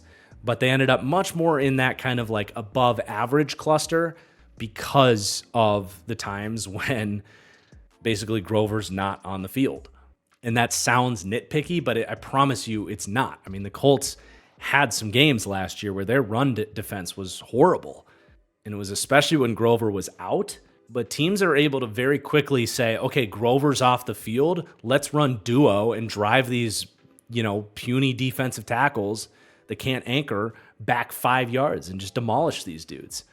And I just don't think bringing in Raekwon Davis is going to be your answer to that. We'll see. But beyond that, it is still a really good group. And you have a chance to be still, even with the Ebukam injury, you have a chance of walking out of this and saying, all right, we still got a top 5 interior rusher in Buckner. He's a legit 1. We got Latu looking like, a potential legit 1 if he's a hit. And one of the best run defending nose tackles in the league. I mean, that's still, heading into the year, pretty close to a top 10 defensive line. And maybe could be top 10 by season's end. So I do like the group. They just have some holes to poke at. But let's talk about the linebackers. It's a solid group. It's the same group as they had last year. They get a very solid ranking from me. They rank 21st for overall linebackers, a little bit better in run defense, ranking in that above average tier, 12th to 20th, a B- grade. And then for linebacker coverage, more below average, a C grade, ranking 21st to 26th. So you start with Zaire Franklin, has an absurd amount of tackles over the last 2 years. I think he's got I could probably look, but I think it's like 310 tackles over the last 2 years or something. Now, tackle stats, as I've talked about in the past, are probably the most overrated stat in football, other than maybe completion percentage. Both are up there. It's a very empty stat. There are defenses like the Colts that are systematically plugging gaps up front and funneling tackles into these linebackers. But Zaire executes, and I would say he plays like a lot of these lower drafted or undrafted linebackers that had to earn their opportunities, play well when they got on the field, fight through special teams, and then get that starting opportunity, but don't lose sight of what got them there. That high energy, high work ethic type of guy. I wouldn't say he's unathletic. I would say he has okay traits. But this isn't Roquan Smith or, Tremaine Edmonds or, Quay Walker type of guy, this freaky athlete. No, he's earned this job through practice behavior, being a smart player, having a nice first step, being consistently in the right place, being the captain of this defense, all of that. And it's very valiant, that he's reached this point. He got a nice 3-year, $30 million contract, well earned. Better run defender than he is in coverage. he just doesn't have the range out there. Not the best man-to-man type of guy, but can find himself in position to make some plays on the ball at times. Is a big reason why we had them better in run defense than coverage. And then EJ Speed is different but similar in a lot of ways. A lowly drafted guy, had to earn this opportunity through special teams, and for a while they kind of fought the idea of EJ Speed being a starter for them. They had Shaq Leonard next to Zaire Franklin, and eventually they were like, nope, Speed is definitely better than Shaq Leonard at this point. He can actually move left or right, and they were better for it when they put him in. He has his deficiencies. He just is inconsistent in terms of, like, sometimes he'll over gamble and over pursue. He has some tackling, a lot of missed like, he's not a bad tackler. He has a lot of like highlight tackles and big hits and stuff, but he does miss a lot of arm tackles because he's diving or was a step behind in his pursuit. Like, he's got his inefficiencies there. But overall, a very high effort run defender, is much better at getting off blocks than you would expect for a guy that is a little bit lankier. But then in coverage, like, still very much trying to figure things out. In theory, could take a step up this year just because he is athletic, but he has been a guy that teams have been able to pick on in coverage. Ultimately, it's a very solid duo. There's better teams at linebacker. There's certainly worse teams. They get the job done, and I would just say they don't really elevate the team too much, other than maybe a little bit in run defense, and they don't really hurt the team all that much. One thing they will do to supplement EJ Speed's lack of coverage is put in Ronnie Harrison as a dime linebacker, and they did this a lot in the second half of last season. They gave him a little contract extension, 1 year, like $1.2 million. So, they don't think that much of him, but he's a useful player, is kind of a safety linebacker hybrid, worth noting based on how they use him. And maybe the difference between this being a C linebacker coverage grade versus a C-, if that makes sense. And then your depth is mostly developmental. Grant Stewart, not so much. Just he's super slow, but he's stuck around on NFL rosters for special teams and his effort and his just kind of, he's a high character dude in the locker room that I think a lot of coaches like. But beyond that, you got a developmental 5th round pick in Jalon Carleys, who played safety at Missouri, actually had interceptions, has a lot of speed. He's definitely someone to keep an eye on like 2 or 3 years down the road, but not someone you're counting on right now. Cam McGrone was a nice prospect out of Michigan, was young coming out. I wouldn't be stunned if he has kind of a later career emergence here. And then Segun Alubi made the team last year, had some snaps. So it's a unproven, mostly developmental room that they would definitely be hoping that these two linebackers can stay healthy, because they don't have anybody proven to step in after that, after Franklin and Speed. But let's get to the last position group here with the secondary. I mean, talk about unproven. That's exactly what this group is. Outside of Anthony Richardson, this is your other big wild card from a player personnel standpoint. And it's a wild card in the sense of, like, this could actually be a good secondary and shatter my ranking of them, which is a C grade, 25th to 29th. They could be much better than that. But you can see the floor there. Like, this could be one of the worst secondaries in the league if young guys like Juju Brents, Jalen Jones, Nick Cross don't step up. But in the back of my mind, I kind of like this group and believe in this group. So let's go through it. You got a pair of year 2 starters at corner, Juju Brents and Jalen Jones. Juju was a 2nd round pick. He settled in nicely, played well in his rookie year, dealt with some injuries, and that was something that followed him at Kansas State. So you got to keep him healthy, but was a perfect fit for this system, that lengthy, high IQ, physical, press cover 3 type of corner. It made total sense that Gus Bradley targeted him, and he really was a seamless fit when he got out there. He made a lot of nice plays on the ball, did give up some touchdowns, gave up more than you'd like to see. It happens to rookie corners, and that's where he's obviously unproven. But I do believe in him to at least be a capable starter this year, and I get why they're standing by him as a starter. A little bit more risky with Jalen Jones, though his tape was arguably just as good as Juju Brent's, and This was a pick I liked as a, what was he, 6th round? But this was a pick I really liked in the 7th round. I know this makes me look like an ass, but I'm going to give myself a little pat on the back on Jalen Jones because he was a total like trust the tape type of guy. And it was funny when the Colts picked him because they're like all draft the freaky athletes, draft these, raw players that need to grow. So it was funny when they took Jalen Jones because it was like, yeah, he tested really poor, but he played really good football in the SEC and I think was a true junior coming out, at least a redshirt junior. Like he could have gone back and he came out and he stepped in and took his losses as a lot of rookie corners would, but definitely looked the part. His route anticipation, his zone IQ, his length to play the ball, really good. And this system does a really good job of protecting a guy like Jalen Jones, who might not have the best long speed, but they're either going to play you in off cover 3, where you're naturally going to be protected by playing off, or they, if you're a good press corner, they'll let you go jam guys at the line, count on the pass rush to win within 4 or 5 seconds, and just say, hey, protect the sideline. Don't worry about in breakers and all that stuff. You can play fast towards the sideline. You can play physical towards the sideline. You'll have inside help. But even if you do get beat deep, we are going to count on stunts and our pass rushers up front to protect you 3 seconds into the play.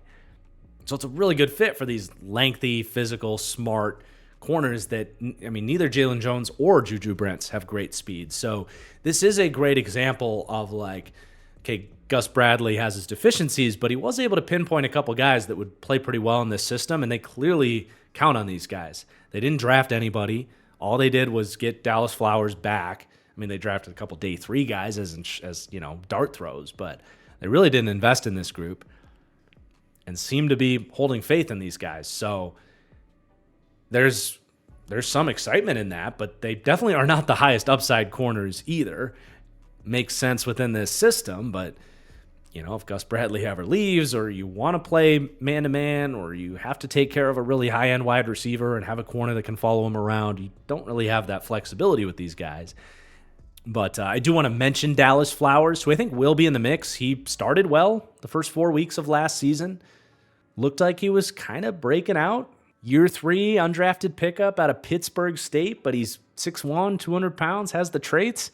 I think they'll very much give him the opportunity to win one of these jobs. So I like that competition. And, I do think you can feel like between the 3 of them, you're going to walk out with capable starting outside corners. Are they guys you should be, jumping up and down and being like, oh my God, we got a lockdown secondary. You won't be able to throw on us? No, but they're solid players, I think.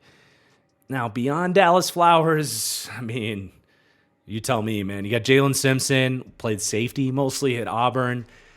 I think they look at his traits and see him as more of an outside corner in a completely different system. Auburn was more of that off, cover 4 type of system. But he is 6 foot with length and speed. Speed, a true length speed prospect. Pun intended, obviously. But he did run like a 4.3 or something nuts. Then you got Micah Abraham, a 6th-round pick. At 5'10", they definitely see him as a slot backup, special teamer, developmental piece for more of a Kenny Moore role. Darnell Baker Jr. has played a little bit here. Speed, height, weight, speed, pun intended. Kind of hits the nail on the head of what the rest of these guys are as developmental depth for them. But then you obviously have your slot corner. Kenny Moore is still one of the best true slot corners in the league. I think in terms of zone intelligence, it's either him or Teron Johnson. True ability to play man-to-man, he's down the pecking order a little bit, but he makes some incredible ball hawking interceptions, reading the quarterback's eyes. Talk about the continuity within this system. He has free range to be a playmaker, pass off coverages, mess with the quarterback and all that stuff. Really, really nice as that kind of curl flat or pattern matching slot corner.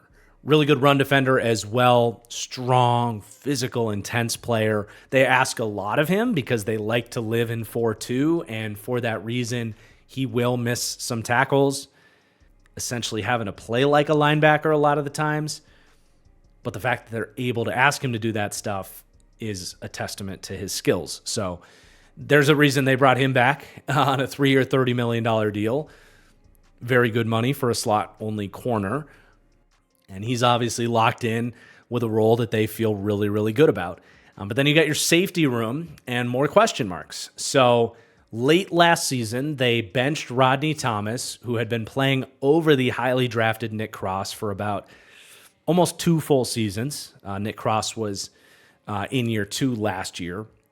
And Rodney Thomas had been a very safe, free safety, not much of a playmaker at all on the back end, but was really just there to stay deeper than the deepest and not bust a lot of coverages. He was okay in that role, but after they got through his second season and he started to miss a bunch of tackles, which was not the case for Rodney Thomas in his rookie season, they eventually were like, well, you're not so safe anymore if you're missing 23% of your tackles coming downfield. And that's where they said, time to make the switch. Let's put in Nick Cross, who at the end of his second season, getting real starting playing time for the first time, was still only 21 years old. He was 20 when they traded up in the draft to go get him. And they kind of knew he was going to be more of a long-term project. His tape was he just wasn't ready, but he declared because he had all the tools. But he's interesting. I mean, he's got crazy traits and played pretty well when he got those opportunities. Was a much better tackler than a Rodney Thomas, and wasn't locked down or great in coverage by any stretch of the imagination, but did wrestle away from George Pickens for a really impressive interception. You saw the traits there, and you're hoping year 3 now.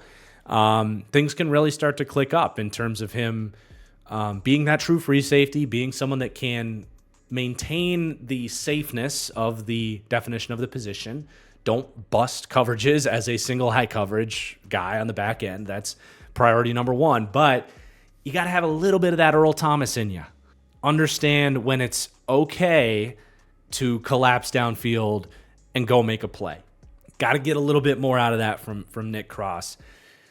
But they obviously love his athleticism on the back end, and I'm excited to see him in a full season. It's about time, and I mean that in a good way. Like it is about right that now heading into year 3, he's just starting to kind of play. He was super raw coming out, but very much a wait and see type of deal there. And then you got Julian Blackmon, who they brought back.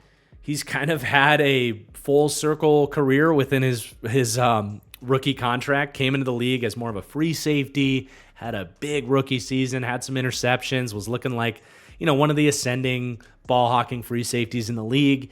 Dealt with some injuries, kind of saw himself out of the lineup, and then last year really settled back in as kind of their starting strong safety, really kind of tapping into some more of those cornerback skills that he had coming out of Utah, playing a little bit more slot corner stuff as that strong safety, really good manning up like tight ends, defending corner routes. He can buzz downfield and still be a playmaker there, active and okay against the run. He's a good safety. They didn't have to pay him too much. It was like 3 years, $7 million. I think that was about right for a solid starting safety. I know Colts fans love this guy. He's just been more inconsistent than a lot of Colts fans have talked about with him, but it's still good to have him back, especially because you didn't want to have to go back to Rodney Thomas, not after last year. And then, unfortunately, they did lose also Daniel Scott to the IR for the season. He was drafted with injury concerns, an athletic guy coming out of Cal, but just obviously back-to-back years now in the NFL, hasn't been out there. So now they're counting on Denbo, Tutsi, Brooks, Dabo, all unproven talents in the league. So it all makes sense. Like everything adds up in terms of skill set, role, scheme fit. It's just a matter of, all right, these guys have hardly played together. Let's see what it looks like. You can see why they can't rank that high coming into the year, but you can also see like, all right, within a Gus Bradley cover 3 system, this could actually work. But for now, it is a aspect of this defense that drags down their rankings as we wrap up the defense here. So for pass defense, they do rank 23rd with a B- grade. You can get these guys, I think. It's not an elite pass rush. It's Obviously got a lot of questions in the secondary, but it's still solid. It's not like you're going to come out and light up the Colts every week. It's just more prolific passing games aren't going to look at the talent against this pass defense and necessarily struggle. I don't think there's going to be a lot of weeks where you're putting up 400 yards and 35 points on this pass defense, but you get the point. But in terms of run defense, it's just so solid. Kind of B's across the board in terms of how we ranked them. And that actually ended up with them 9th in overall run defense. That was a little surprising to me because they were like bottom 3rd in run defense last year. But when I really think about it, I do think they'll be better. A lot of reasons to believe that. We talked about how the interior defensive linemen missed a lot of time. I think Shaq Leonard led to a lot of big plays against this defense when he was playing early on because he just couldn't get to a spot. And then one thing we didn't talk a ton about is the defensive back run defense.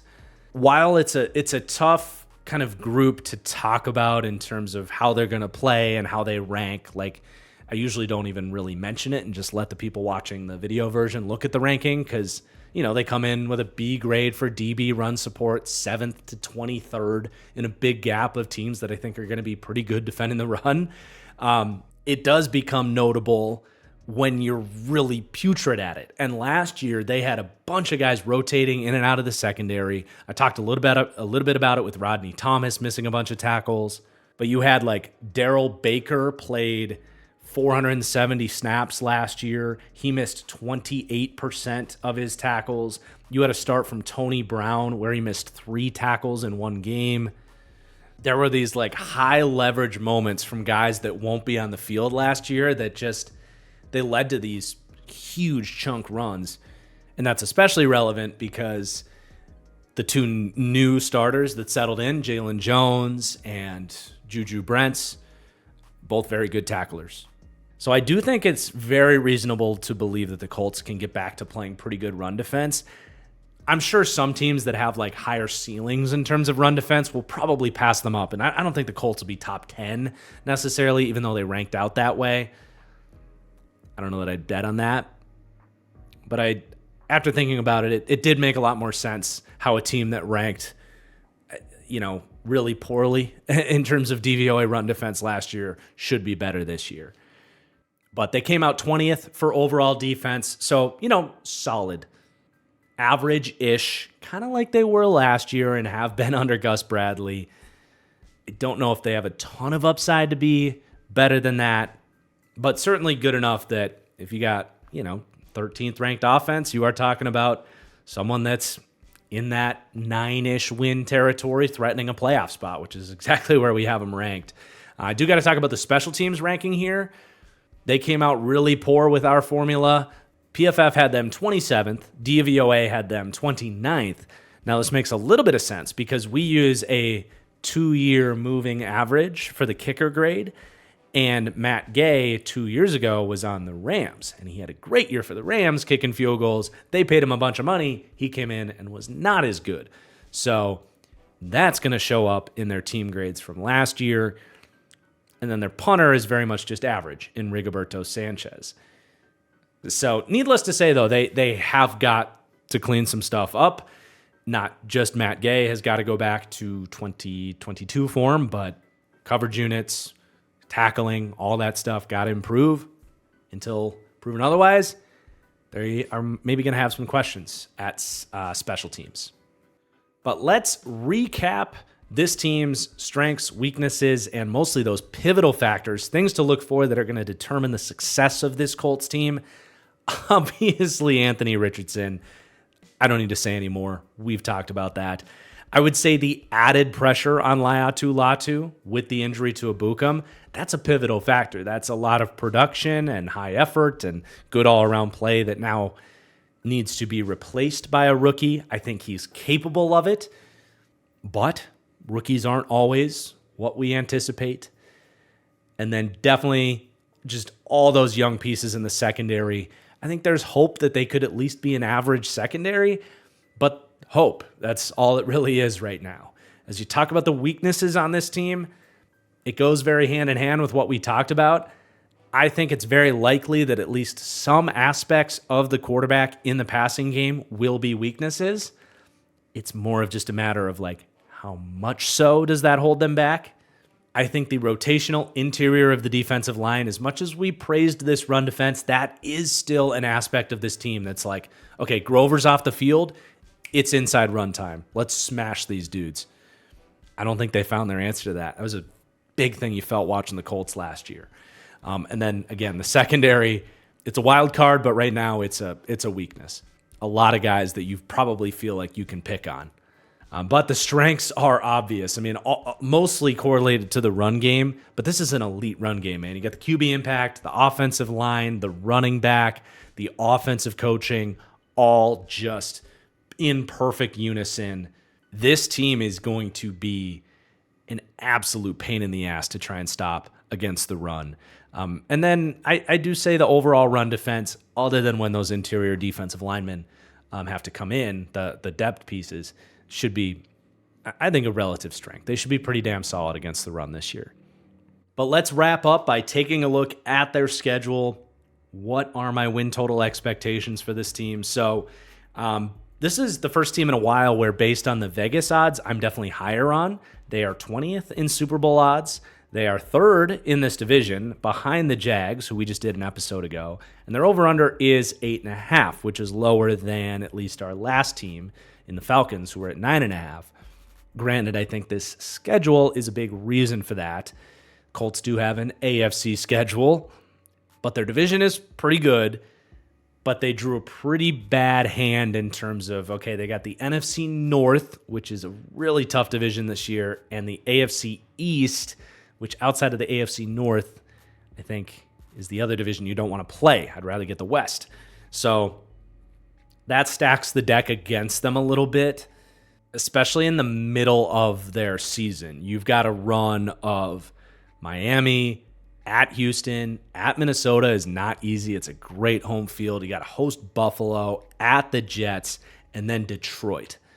So for a team that, you know, with a young Anthony Richardson still maybe figuring some stuff out, you almost would prefer to just get your losses out of the way early, figure things out as the year goes on, and get some more of those winnable games later. Maybe like Green Bay last year with Jordan Love is a good comparison there, but no, that's not the case. I mean, you start with the two hype monsters from last year, Houston and CJ Stroud and Jordan Love. And then you got to go Caleb Williams right after that. So I don't love how that's set up. But if they can start like 4-2, get into that really tough stretch, and then be looking at about 500 after the bye week, finishing with Denver, Tennessee, the Giants, and then hosting the Jags, go on a little bit of a late season run like they did last year, there's a world. I'm not going to write this off, but it's not something I'm betting on. Not when the midseason is as tough as it is. I mean, that's 6 straight weeks in the heart of the year that I don't have them favored in any of those games. But I'm not betting against this team either. I obviously like a lot of aspects of it. I think if there is a value here, it's on those division odds. It's not a great price, but could I see it? Yeah, absolutely. If Houston manages to disappoint, I think it's open season. It's a pretty big if, but I did rank this team higher than the Jags, and those odds are putting them as the third team in the division. So that's probably where I'm going if I got to bet on the Colts. But otherwise, I mean, I think this is going to be one of the more fun teams to watch. Most prolific run game in the league, maybe. What is Anthony Richardson? At the end of the day, that's maybe all that matters for this Colts team. But I do think because they got so close last year, there are some hopes that they can at least sneak in. And then, you know, you're kind of heading into next year feeling like Texans and Packers fans feel now about their young quarterback, where it's like, all right, we got the dude. We snuck into the playoffs last year. Let's freaking go. I mean, that's the dream for Colts fans this year. And I think it's in the realm of possibilities, but it's just wait and see, baby. So that's going to do it for the Colts Deep Dive. Thank you guys for watching. I appreciate you as always. Please do hit that like button on the way out if you have not so far. Let me know what you think of this ranking for the Colts. Too high, too low? I will say things are really picking up. We got a tier jump with our next team, and it's a big jump from like fun, kind of playoff hopefuls to, all right, these guys are expecting to make some noise this year. Should be fun to kind of raise the stakes moving forward. But until that video comes out, thank you for watching. We'll see you later. Peace out.